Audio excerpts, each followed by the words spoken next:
What up, my creche? It's me, Fresh! Last time, if you remember, I ended up speaking about my top 15 Pokemon from Generation 5. Well, here we go to another region, the first European region of Pokemon. Set in France, we have the Kalos region. This generation of Pokemon was game-changing.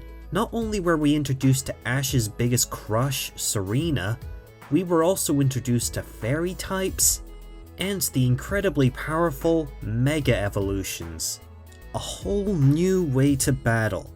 By giving certain Pokemon a Mega Stone, they can change type, form, and stats, making them even stronger in battle.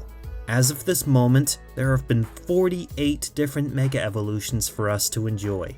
Although hopefully, with the release of Pokemon Legends ZA, there could be even more. But back to Generation 6. This generation gave us the least amount of Pokemon to date. Only around 70 new Pokemon were released during this time. However, that's more than enough for a top 10 list, so let's get it started. This is my top 10 Pokemon of Generation 6. Number 10. Diggersby. Diggersby is quite a silly looking evolution compared to the overly cutesy Bunnelby. Its name comes from Digger and Bunny. I mean, just look at this guy. He looks like Santa Claus and the Easter Bunny fused together. And also ate all the chocolate eggs. It's immune to ghost and electric types, so the likelihood of it being hit by a Rotom is very unlikely. I both love how jolly and tough it looks. They use their long, strong ears, which are as powerful as an excavator. It can even dig through bedrock to lift boulders, weighing more than a ton. They are popular and most commonly used in construction sites by workers and builders. They're also used in building vehicle tunnels. The fur on its belly keeps it warm. People even used to make heavy winter clothes from this Pokemon's shed fur. Fun fact, this is based on Angora rabbits, a Turkish woolly species of rabbit which is farmed for its fur and routinely sheared like a sheep. Its wool can be made into clothing too. Right. Number 9. Vivillon. As mentioned before, I love Pokemon with multiple forms and colors, and Vivillon is a prime example of it. Its name comes from vivid and papillon, the French word for butterfly. Once Spupa evolves, it becomes one of 20 different variations of Vivillon. The only problem is, its color all depends on where in the world it evolves. Not just in the Pokemon world, but the real world too. So the only way you can get the color you want is through trading. These locations include the Arctic and Antarctic circles, India, Australia, Brazil, and many others. Here is a map of the world showing the color of Vivillon you're most likely to get depending on where you live. Based on the African swallowtail butterfly, which has over 14 different morphs. Its square-shaped scales are likely based off pixel art too. Their colors develop based on their environment. It scatters its beautiful scales wherever it goes. Why couldn't I have the Arctic ones for once? Number 8. Florges. Florges is a beautiful looking Pokemon. Its name comes from Flora and gorgeous. There are 5 different colors of Florges that you can obtain, making it a fun fairy type to try and collect. Obviously based on fairies and nymphs. It also seems to be based off the Greek mythical Anathsai, also known as nymphs of flowers, which had flowery hair. The proportions on this Pokemon are certainly unique, almost like Jessica Rabbit became a Pokemon. Being one of the first pure fairy types introduced in this generation, it became a favorite for quite a number of people, including myself. It claims a beautiful flower garden as its territory. It gains power from basking in the energy emitted from flowering plants. In times long past, Governors of castles would invite Florges to create flower gardens to decorate their castle homes. These gardens can heal both the body and spirit. It can control the flowers it grows. It can live for hundreds of years, potentially more than 300 years. It devotes its life to protecting its garden home. Yellow Florges can ruthlessly punish anyone who tramples on their flowers. Orange ones fire off powerful beams of energy, attacking like artillery. White ones decorate their gardens with flowers of all different colors. They're also in sync with the full spectrum of the color palette to power their attacks. Blue ones are my personal favorite. Because blue was an expensive color of paint, paintings of these Pokemon are highly valuable. Blue ones hunt down anyone who vandalized their garden, showing no mercy even if they beg for their lives. Jesus. Ow! Number 7. Meowstic. Meowstic is a fairly decent psychic type. Its name comes from meow and mystic. It's a cat with psychic powers. It's likely based off the Nekomata, a yokai cat that becomes magical as it grows older. Also, it's likely based off the Scottish fold cat, a house cat that usually has folded over ears. Its ability, Infiltrator, allows it to break through any barriers, shields, or substitutes. So if your Pokemon is using Protect, forget it. Meowstic will hit you no matter what. I used a male Meowstic on my Gen 6 team. I just love the blue and white color scheme. There's also something kinda creepy that it has a pair of eyes hidden under its ears. These eye patterns are used to control its psychic powers. When in danger, it raises its ears to release enough psychic energy to grind a 10-ton truck to dust. The eye patterns on the inside of its ears emit psychic energy. It keeps the patterns tightly covered because the power is too intense. This power can even damage its own body. Males are defensive. They prefer to support their allies rather than attacking. It's when they protect themselves or their partners that they unleash their full power. Females are more selfish and more aggressive than the males. If they don't get their way, they will torment you with their psychic powers. Its mean attitude is part of its charm? What? Why would you want to like something that can torture you? That makes no sense. Number 6. Pyroar. From one pair of cats to another. Its name comes from pyro and roar. Pyroar is just majestic. All my life I had been waiting for a decent looking lion Pokemon, and at last, in Gen 6, my wish was granted. As of right now, Pyroar and Litleo are the only fire and normal types. Just like real-world lions, there are some significant gender differences between the males and the females. Males, of course, have a huge flaming mane, while females essentially have a long flowing ponytail. That is epic. I grew to like this concept so much that I plan to use it in Big Blue Whoa, wait a minute. That's a story for another day. The male with the largest mane of fire becomes the leader of the pride. Its fiery breath is more than 10,000 degrees Fahrenheit, as hot as the surface of the sun. Getting near one of them will cause severe burns. They viciously threaten any challenger. The females protect the young Litleo. The males are usually lazy, but when they face a strong foe, it will protect its friends with no regard for its own safety. The females work together to bring down their prey. They keep the pride from going hungry. Pyroar doesn't use fire on its prey. It prefers raw meat, so you're best leaving it alone. And if one finds you, it's already too late.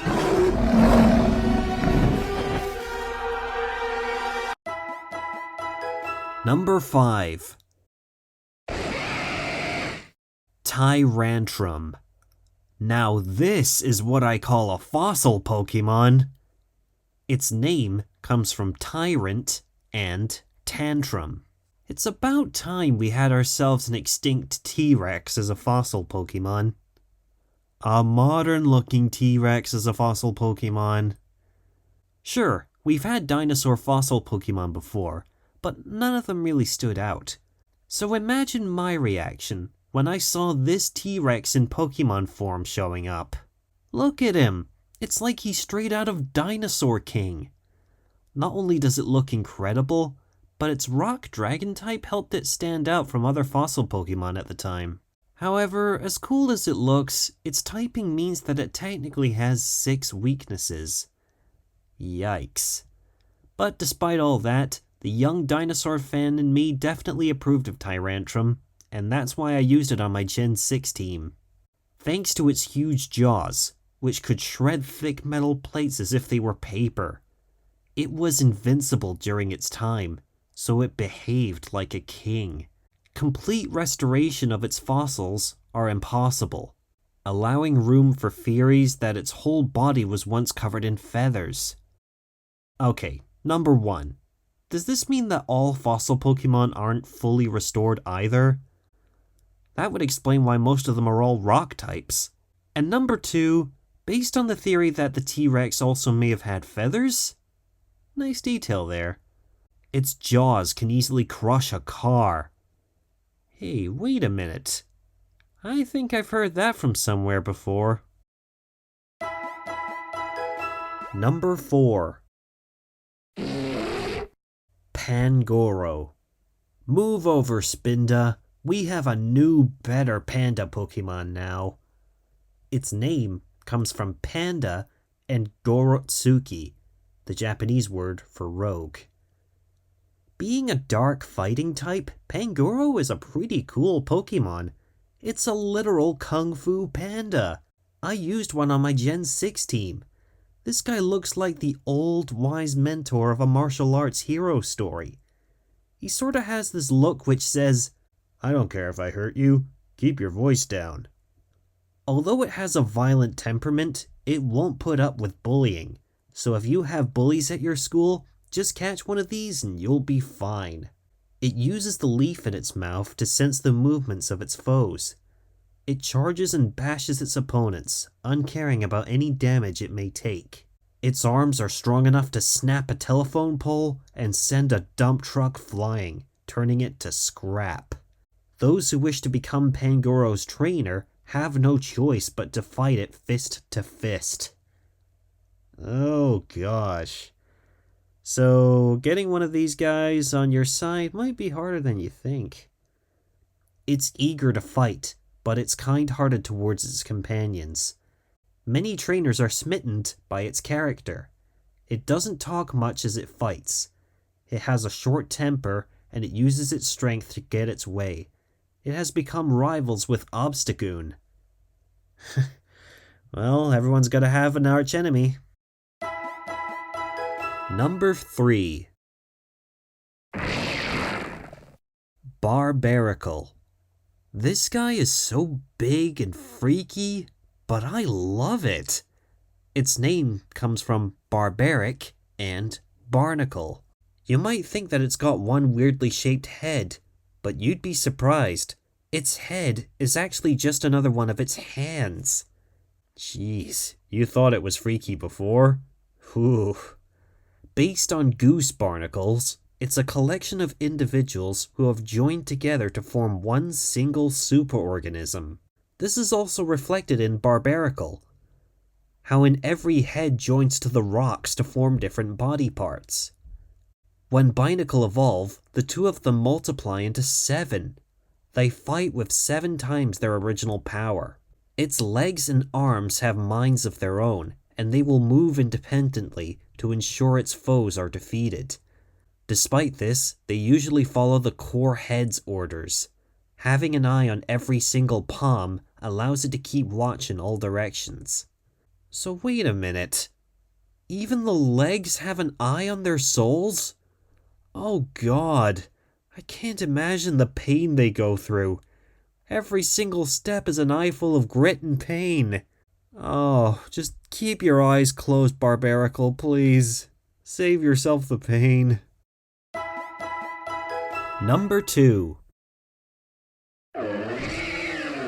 Chesnaught. Based on hedgehogs and chestnuts, this guy was a pretty cool choice for a starter Pokemon. Its name comes from chestnut and juggernaut. Its grass fighting type combo make it a really tough starter Pokemon. He's like Breloom on steroids. As a matter of fact, all the Gen 6 starter Pokemon are great. Although Chesnaught isn't praised as highly as the other two. Delphox is a fire and psychic type witch, and Greninja is a water and dark type ninja. I can't help myself, I love grass type Pokemon. It can merge its arms together to form one huge shield, like a chestnut. I like the transitioning of its evolutions. It grows rounder to fit its shell, and splits this armor open to better suit its final form. Its tackle is so strong, it can flip a 50-ton tank. It shields its allies from danger with its own spiky body. When it stands defensively with its fists protecting its face, it can withstand a bomb exploding. Its gentle disposition would have it avoid conflict, but it thrashes its opponents with its thorned fists. Due to the lack of Pokemon in this generation, I was struggling to think of who I would put for number 1. But then it occurred to me, number 1 could only go to one Pokemon in particular. But before we get to number 1, I'd like to have a few honorable mentions. Clawitzer. Technically the only new Pokemon who falls under this honorable mention spot. Based on a pistol shrimp, it's a crustacean whose claws become more powerful than its own body. That is epic. Now for my favorite Mega evolutions. Mega Charizard X. Charizard finally becomes a dragon type. Mega Blastoise. Its water guns fuse into one giant water cannon. Mega Ampharos. It regrows its wool due to the amount of energy it's producing. Mega Alakazam. Its psychic power is so strong it's now smarter than a supercomputer. Mega Blaziken. My number 1 choice as a starter in Pokemon Omega Ruby and Alpha Sapphire. Mega Salamence. Its wings have become so prominent that it doesn't even use its front legs. Mega Camerupt. Its humps fuse into one giant supervolcano, based on dromedary camels. Mega Lucario. One heck of a fighting and steel type. Now then, with all these Mega evolutions out of the way, now it's finally time to talk about my number 1 choice. And now, my number 1 Gen 6 Pokemon is... Talonflame. I think it's no surprise why Talonflame is in my number 1 spot. For one, rest in peace, Falcon. But in all seriousness, Talonflame is one of the greatest early bird Pokemon you can obtain at the start of a Pokemon game. In most Pokemon games, Route 1 has a basic bug, basic rodent, and basic bird Pokemon to start your journey. In Gen 6, we had Bunnelby, Scatterbug, and Fletchling, the Robin. Most early bird Pokemon remain normal and flying type all their lives. But Talonflame is the first early bird Pokemon to change its typing by its final evolution. Its flying and fire typing not only make it super tough, but it also looks incredible too. Just like with Zebstrika, there is something so cool about turning a fast animal into a fire or electric type. It looks like it could move so fast it can catch on fire. And to think this flaming peregrine falcon evolves from a tiny little robin. I was originally going to use Talonflame on my Gen 6 team. However, because the game gives you one of the Gen 1 starters and their respective Mega Stone, given the choice between a Talonflame or a Charizard that can Mega Evolve into a Fire and Dragon type, I think it's pretty obvious who went on my team back then. But I have more than made up for it since then, as I have used a Talonflame on my Gen 9 team, along with Talonflame being my go-to fighter in Pokemon Unite. It showers embers onto the ground as it takes off for flight and battles. It can reach 310 miles per hour when attacking prey, Most falcons can reach top speeds of only 200 miles per hour. It finishes its prey by kicking and scratching with its talons. It loves to eat and hunt Wingull and Pikipek, among other bird Pokemon. It eats those annoying chip-stealing seagulls? Oh, my hero! Its wings are fireproof. Long ago, firefighters' uniforms were made of its feathers.